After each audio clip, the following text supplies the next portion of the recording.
Okay, good. I'm not too short. I've been known to bring all sorts of boxes with me to speak in these places. Okay, now for something fairly different, I'm going to talk about Jean and Betsy and their collaboration. I'm roughly in the middle of writing a biography of Betsy Fox Genovese. I'm in 1977, and I do mean that. My mornings, afternoons, evenings, I work from 77, maybe I get to 78. I'm hoping to be in 1980 shortly. Okay. And in 1977, she was 36, Jean was 47. They were finishing a year in London that spring. Jean had been at Cambridge as the Pitt Professor of American Civilization. Betsy spent the year on an NEH grant in their rented flat in London, working on what would become her hallmark array of projects.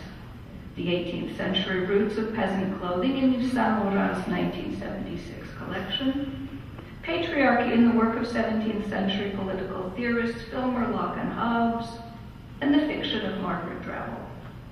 When not writing those essays, she was reworking material on revolutionary Bordeaux that she'd begun before her dissertation, shaping that and other material for Fruits of Merchant Capital, and undertaking the intermittent training as a Freudian analyst.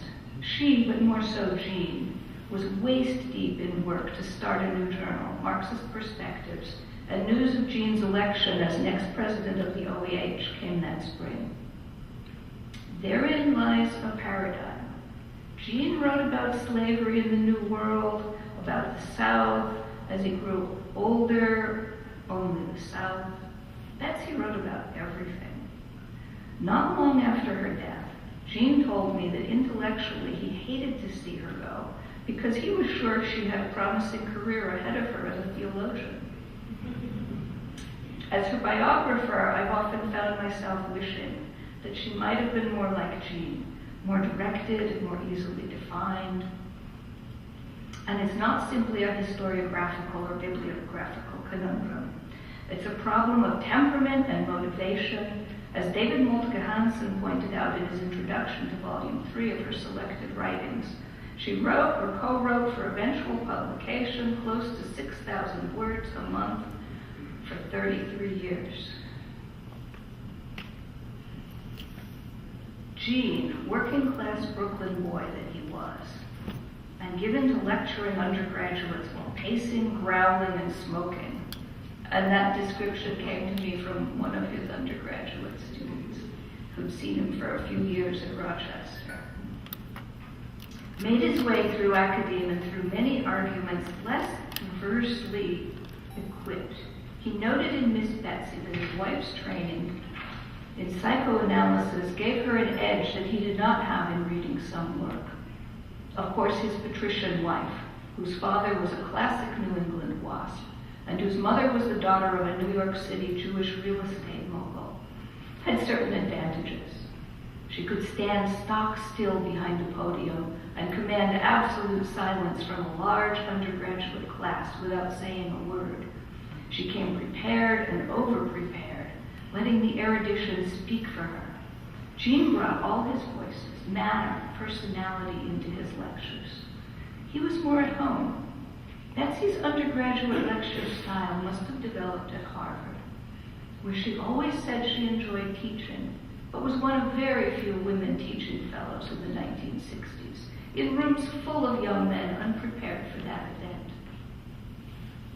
Jean's teaching was more likely, and I'm imagining this, grew out of his early work in the Communist Party, out of debates and arguments and passion. In the 1960s and 1970s, Jean could be comfortable in the profession in ways a woman could not. At Thanksgiving 1972, Betsy completed her dissertation research and joined Jean at Stanford's Palo Alto Center, where he was enjoying a year of writing. Betsy was immediately put on the wives' Tea Party list. Stanford's failure to acknowledge that she was also a scholar with work to do was so daunting that she left for Eleutherian Mills, where she finished her dissertation in 3 months. Gene, although not so obviously blessed by his working-class origins and parents who knew little of academic life, was nonetheless blessed. If his patrician colleagues irked him, it was not because they were patrician. He could move in a male world and do so without parents watching, judging, or expecting. He was free to choose marks, to focus on the self, to settle into work that he loved, to read what he liked.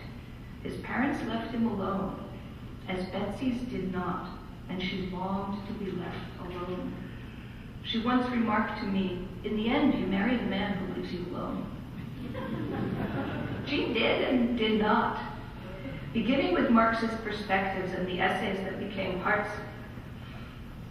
of Fruits of Merchant Capital, Gene and Betsy collaborated repeatedly over 30 years. The 3 volumes of the Mind of the Masterclass series were the culmination. That 2 such tempestuous people could work together so well in the face of their differences of background, intellectual makeup, and style is remarkable. This leads one to ask, why and how? I never knew Gene as well as I knew Betsy. I've read more of his work since Betsy's death, looking for the man with whom Betsy spent so many years. In one of her earlier journals, Betsy wrote, "Gene is my rock." His stability, if not his temper, gave her the peace she needed to establish herself, not so much as a historian, but as her own preferred goal, quote, "a woman of letters."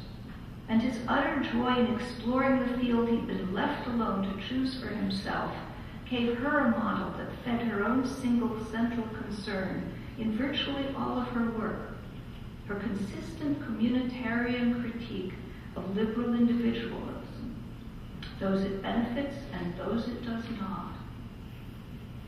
If his stability anchored her explorations, which I suspect were ultimately driven by a childhood need to evade her parents' constant control and judgment, her breadth contributed to his work. Their collaboration followed quickly on the heels of her 1973 dissertation. In 1975, she published Poor Richard at Work in the Cotton Fields, and in 1976, they published The Political Crisis of Social History, a Marxian Perspective. The latter was a marvelous piece, short, seamless collaboration, blending many of their conversations. They had debated Mark Bloch's value during their courtship, with Gene defending Bloch and Betsy claiming Georges Duby as the better medievalist. Gene later wrote that it was, quote, "one of the few such disputes with her I would ever win." Much of that essay demonstrates how well served both were by their educations. Gene had a substantial background in European history. In fact, as we've come to understand in international questions, Betsy had no trouble moving around the Atlantic world. Neither were they bound by period or method, from Herodotus to Annals, back to the Scottish Historical School, on to socialist social history, then contemporary social historical practice, including quantification, anthropology, sociology, psychology, and a derisively named neo-antiquarianism. They cast aspersions, made connections, and brought order. In 15 pages, they cleared the ground for Fruits of Merchant Capital, including the use of Ernest Vogelin's line, "The order of history emerges from the history of order," which would reappear at the front of the chapter on domestic economy in Fruits. When The Political Crisis of Social History appeared in the winter of 1976, Betsy was already at work on essays for Fruits of Merchant Capital. Betsy and Gene dedicated Fruits of Merchant Capital to Betsy's parents, Edward Whiting and Elizabeth Simon Fox. The Foxes had been supportive, but it was ironic. Betsy's mother, known to the family as Betty, had been ABD for several years when she abandoned her degree to raise her first child. She longed for, but never got, the collaborative relationship with her husband that her daughter was working out with Gene. Fruits of Merchant Capital still strikes me as a spectacular and innovative collaboration, not of two specialists in the same field, but of broadly educated people in related fields, joined by congenial obsessions with political economy and culture. Gene, still the rock, brought his profound knowledge of the South, literature on slavery and human nature.